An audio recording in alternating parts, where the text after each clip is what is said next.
Thank you, Andy, and good morning, everybody. When Brett introduced me, I became a little bit troubled about how it might sound that I've been the Dean of ESL, the Dean of Academic Foundation, the Dean of the School of Business, and now have another job. And I just want to assure you that I can actually hold down a job. But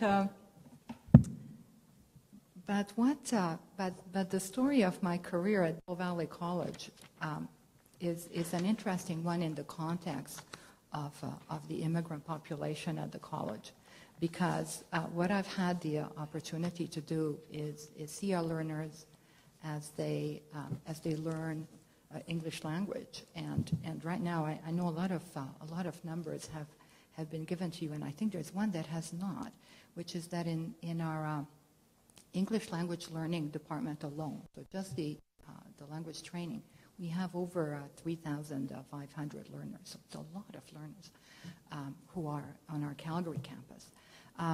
So I've seen them in their language learning. I've seen them as they move through academic foundations. We see lots of immigrant youth with interrupted education, returning to school, people upgrading to go on to a career program. And then in my business role, I've certainly seen immigrants who have come to re-career, sometimes to enhance their credentials that they have, sometimes to make a different career choice.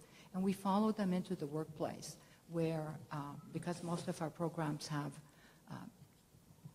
field experience, we call them work experience. We have the opportunity to see how they do in the workplace, and we get the opportunity to work with employers as well, as the changing nature of the workforce actually is, I think, challenging some of our employers as well. So what we're seeing is some intercultural requirements that are quite interesting and that we work with. So the work that I've done has culminated, I suppose, in this Center for Excellence in Immigrant and Intercultural Advancement, and we strive to engage community and to engage practitioners and to engage employers and immigrants themselves in advancing this wonderful resource that we have in Canada of newcomers who come to make a better life and to continue to contribute to their communities and to Canadian economy. So I had an opportunity to have a bit of a sneak view of the report, and I took note of what learners, or what I guess immigrants said, and some of them are learners, some of them are workers, about their needs. And I just summarize. I know that Vanessa has done a wonderful job of highlighting these some of the comments, but I'll reframe them in how I heard them. People spoke about a need for a bigger range of local English language learning. They spoke of their desire to have employers facilitate access to education and training, so a role of employers. They talked about the need for improvement of intercultural skills and soft skills in the workplace and outside. And professional immigrants wanted more information about foreign credential recognition and talked about the need for specialized training to help them achieve their career potential. And then we heard, of course, about many of the settlement services and better transportation and other issues.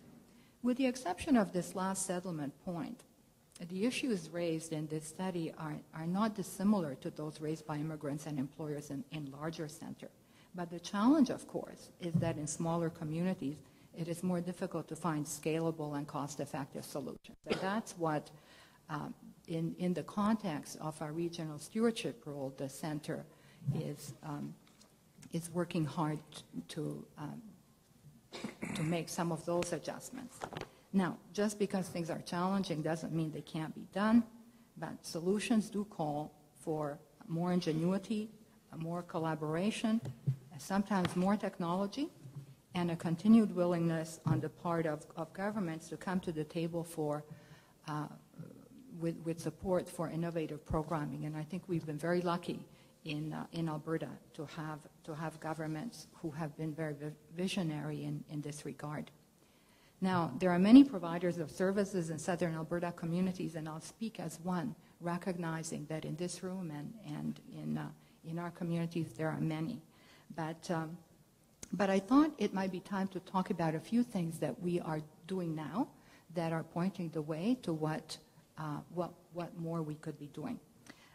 And actually, I had some notes, but I won't use them because as I came in, one of our faculty members handed me a flyer that I thought is really quite interesting, and this is it. Regrettably, I don't have it on a PowerPoint because I just got it, but this is a flyer of English classes starting August 29 in the town of Banff. And so even though obviously there is lots more that we can be doing in the area of language learning, we have a great start.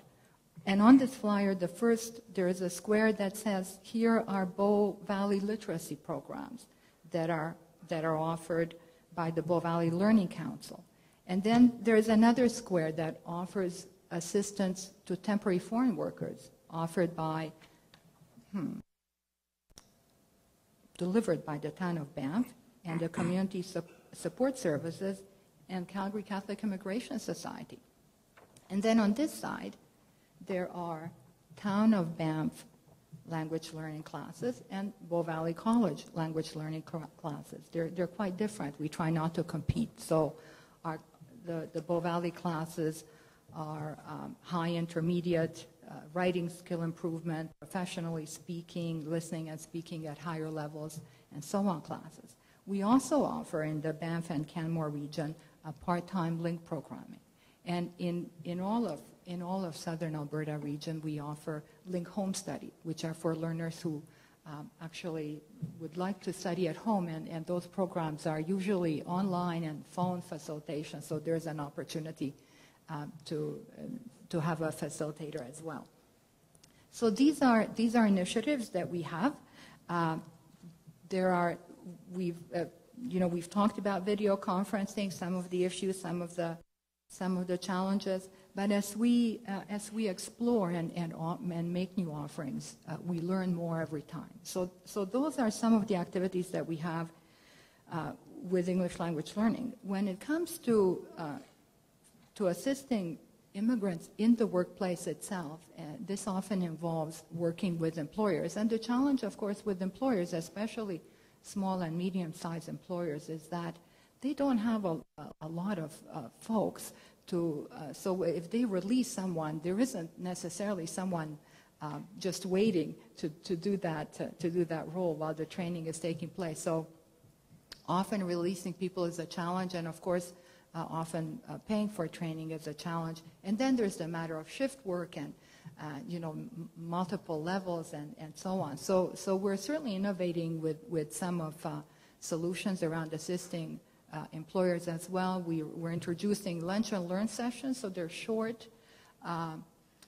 series of topics that are relevant to that workplace. We're looking at the possibility of doing webinars for individuals around intercultural competence, or perhaps what does customer service look like in a multicultural setting, and so on. So looking at not just workshops and traditional models, but doing more online work and doing more short custom intervention. Having said that, this is an area where much work can be done. Now, for immigrants wanting to advance in the workplace, and often this group is actually working, we have several new ideas that we're experimenting with. And some of the challenges when you're a training provider is people say to you, we'd like to have more part-time classes. So you say, great, we'll offer something Monday and Wednesday from 7 to 9. And you say, my husband works Wednesdays, could you do Monday and Thursday from 7 to 9? And someone else says, well, I can't get childcare. How about Tuesday and Friday? So you're always running into some of these issues, and economy of scale really makes it difficult.